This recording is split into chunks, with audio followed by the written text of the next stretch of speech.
Aku habiskan banyak masa kat luar rumah mencari kekayaan dunia. Mereka ini kan dapat bahagia dalam rumah. Rumah aku besar, tapi aku tak dapat bahagia tu. Subhanallah. Mereka ini dapat bahagia dalam rumah.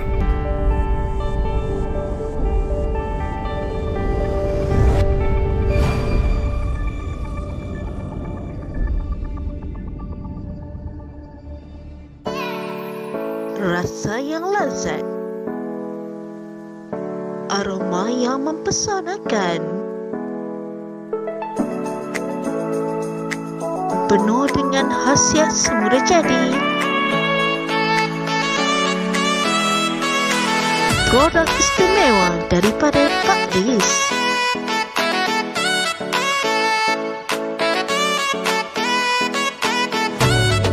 Pak Dis Coffee, dapatkan segera.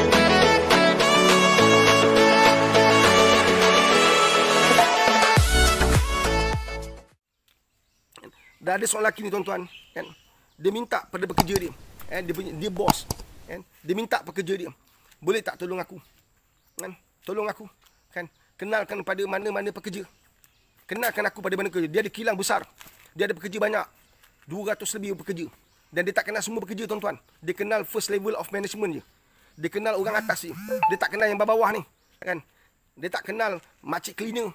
Dia tak kenal orang yang jaga file. Dia tak kenal. Dia CEO, kan? Dia kata pada staff dia, boleh tak kenalkan pada saya mana-mana pekerja yang orang bawa saya nak jumpa pekerja bawah, kan? Yang hidup dia kamu nampak bahagia, yang kamu nampak hidup dia penuh gembira. Maka puaslah pekerja tadi tu. Cari, dapatlah 3-4 orang. Maka orang pertama masuk, dia jumpa. Dan dia kata bawa dia pergi jumpa dia kat resort dia. Dia pergi jumpa kat resort. Resort dia ada padang golf, dekat padang golf. Cantik. Orang ni masuk, pekerja dia, kan? Jumpa bos nombor 1, CEO. Duduk dalam bilik, dan kaca nampak padang golf. Subhanallah. Tarik langsing nampak golf. Lepas tu dia kata apa? Anda rasa seronok tak duduk tempat ni? Saya rasa seronok. Hebat tuan . Saya rasa kekok. Saya rasa janggal. Kan? Tak selesa saya duduk tempat sehebat ni. Dan sambil memerhatikan pemandangan kat situ. Dia kata, kalau awak boleh bagi saya kebahagiaan, saya bagi tempat tinggal daripada awak. Boleh? Pekerja ni tengok bos dia, baru dia faham bos ni tak bahagia. Baru dia faham bos ni tak bahagia. Sampai tahap nak tukarkan dengan harta. Dia kata pada bos ni, tuan, kan, bahagia tak boleh beli tuan. Kalau tuan boleh beli, tentulah tuan lebih banyak bahagia daripada saya. Kan? Jadi, CEO ni kata, saya tahu. Saya sekadar bergurau. Boleh tak awak ceritakan hidup awak pada saya? Sebab saya dapat tahu, awak adalah antara pekerja yang paling ceria. Kan? Antara pekerja yang paling happy di syarikat saya. Boleh tak awak share kehidupan awak? Cerita pun cerita, kuncinya satu je. Apa dia? Family. Dia ada sebuah family yang penuh dengan kebahagiaan, saling sayang menyayangi. Dia ada family yang saling menghormati. Dia ada masa untuk family dia. Dia lihat anak-anak depan mata. So, hadir kebahagiaan. Nampak tak? Ada orang dapat macam tu. Kan? Panggil seorang lagi. Cerita yang sama juga. Kuncinya satu je.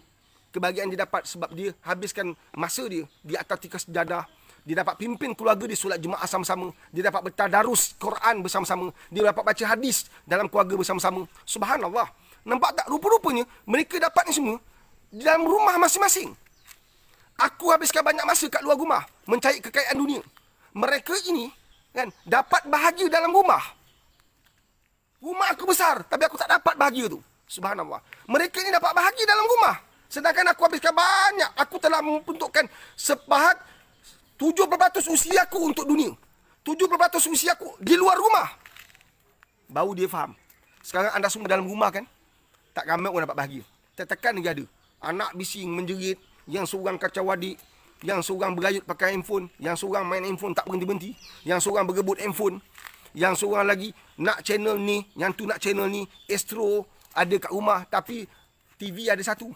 Astro ada beratus rancangan. Kan? TV ada satu. Yang nak tengok kartun. Si adik nak tengok kartun. Si abang nak tengok bola. Si bapak pula nak tengok ni, mak nak tengok drama. Nampak tak? Akhirnya drama telah berlaku dalam rumah. Nampak tak? Mana dapat bahagia? Nampak tak? Subhanallah. Kan? Tertekan kita. Kenapa ada orang boleh dapat bahagia, kita dapat? Nampak tak? Kita kena cari. Kita kena bina, kena mol dalam keadaan ni. Suatu datang stres, datang tekanan. Suatu orang rumah, isteri, kan? Anda kena faham sekarang. Suami anda dalam keadaan paling kritikal sekarang. Bagi suami yang satu-satunya insan yang mencari rezeki, anda kena support, isteri kena support. Each other kena support. Bila suami anda balik, anda tahu dah, kan? Kehidupan tidak seperti dulu.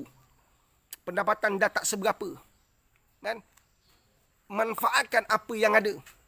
Jangan ada angan-angan yang panjang di saat kita tengah derita dan sengsara. Jangan meminta bukan-bukan. Sekadar apa yang ada, itulah hidup kita hari ini.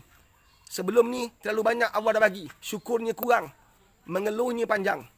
Bila Allah tarik sikit, syukur dah tentu dah tak ada. Mengeluh pula bertambah-tambah. Nampak tak? Allahumma salli ala sayyidina Muhammad wa ala ali sayyidina Muhammad. Kan? Sebab itu dalam kehidupan hari ini, kan? Jumpalah pencipta anda.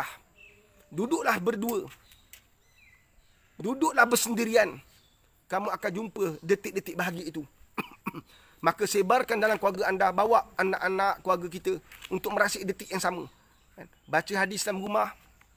Jangan tinggalkan tuan-tuan. Baca hadis dalam rumah. Baca hadis dalam rumah. Pada anak-anak madrasah saya, kalau mak anda, sekarang anda ibu ayah yang ikut live saya, anda adalah keluarga madrasah saya. Pastikan anda baca hadis, buat taklim dalam rumah. Bila dengar cerita-cerita Nabi, ia akan menyuntik hati untuk rasa tenang, gembira, berbunga-bunga kita. Bila kita dengar hadis-hadis Nabi, kehidupan, sirah, perjalanan Nabi, kita akan rasa lebih semangat untuk tempuh kehidupan. Jadi sangat penting untuk baca hadis. Pilih hadis-hadis yang berkait rapat dengan kehidupan kita saat ini. Berhadapan dengan ujian, berhadapan dengan derita, berhadapan dengan sengsara, berhadapan dengan kepayahan. Kan?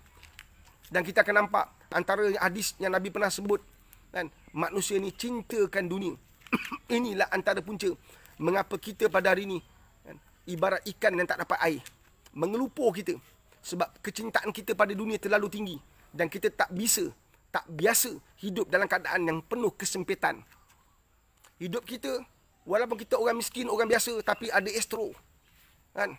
Kita hidup TV besar tidaknya macam wayang. Besar tidak, rumah tak seberapa. Kan? Kadang-kadang rumah sewa je. Tetapi TV, subhanallah, sebesar-besar dinding. Kan?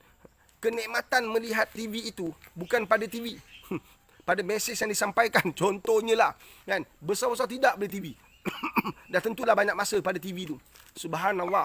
Kan? Kenikmatan dalam solat tidak terletak pada besar mana sejadah kita, tapi bagaimana kita drive diri kita untuk khusyuk pada Allah. Sejauh mana kita drive diri kita, pandu diri kita untuk kita kekal bergantung harap pada Allah. Percayalah sahabat, ada ramai kat luar sana, hidupnya memang dah susah sebelum COVID. Bila datang COVID, hidupnya bertambah susah, tapi tidak pernah derita. Tidak pernah dia menyalahkan. Sebaliknya dia tahu macam mana nak uruskan hidup dia. Subhanallah. Bukankah kita dulunya semuanya berasal daripada keadaan yang sempit, yang sukar, yang derita, kan? Sudah biasa kita makan nasi dengan kentang.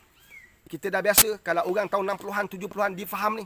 Mak bagi kita suapkan nasi kat kita dengan ikan bilis dan ubi kentang, kan? Subhanallah. Itu pun makanan dah sedap dah bagi kita.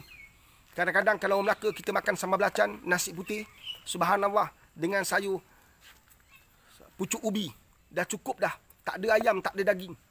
Dan cukup dah. Sebab apa? Pada waktu itu, kita tahu. Apa dia? Kita orang miskin.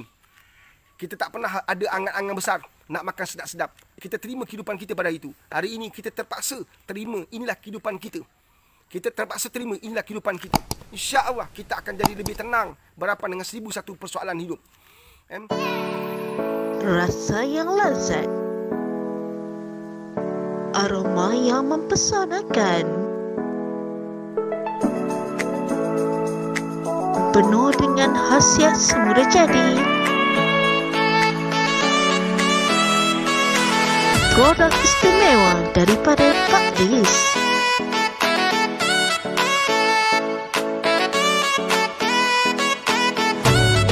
Pak Lis Coffee. Coffee. Dapatkan segera.